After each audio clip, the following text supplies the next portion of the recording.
প্রেমে পড়লে মানুষের মন ও শরীর শান্ত হয়। বিশেষ এক ধরনের হরমোন নিঃসৃত হওয়ার কারণে মানুষের নার্ভাস সিস্টেমকে পুনর্গঠন করতে সাহায্য করে। এতে ব্রেইন সেল তৈরি হয় যা স্মৃতিশক্তি বৃদ্ধি করে।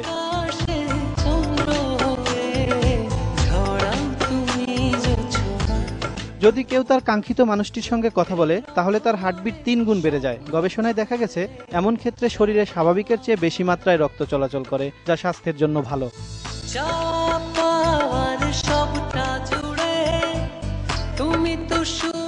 প্রেমিক যুগল যারা পাশাপাশি বসে সময় কাটায়, নিঃস্বার্থভাবে একে অন্যকে ভালোবাসে, তাদের দুশ্চিন্তা কমে যায়, হতাশা দূর হয়, মানসিক স্বাস্থ্যের উন্নতি ঘটে।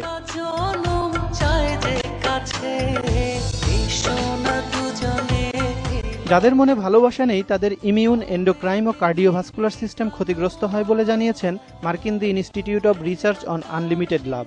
এছাড়া তারা একাকিত্বে ভোগে, যা অকাল মৃত্যুর আশঙ্কা 5 গুণ বাড়িয়ে দেয়। ভালো না বাসলে মনে ক্রোধ জন্মে, যা শরীরের জন্যও ক্ষতিকর।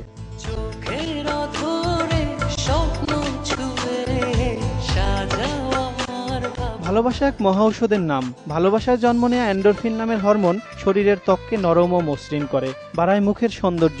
এমন তথ্য দিয়েছেন নর্থ ক্যারোলাইন বিশ্ববিদ্যালয়ের একদল গবেষক। ভালোবাসার অমর সৃষ্টি খুঁজে পাওয়া যায় বিশ্বখ্যাত কবি শেক্সপিয়ার, ওয়ার্ডসওয়ার্থ, রবীন্দ্রনাথ ও নজরুলের কবিতায়। ফিরোজ হাসান, মোহনা সংবাদ।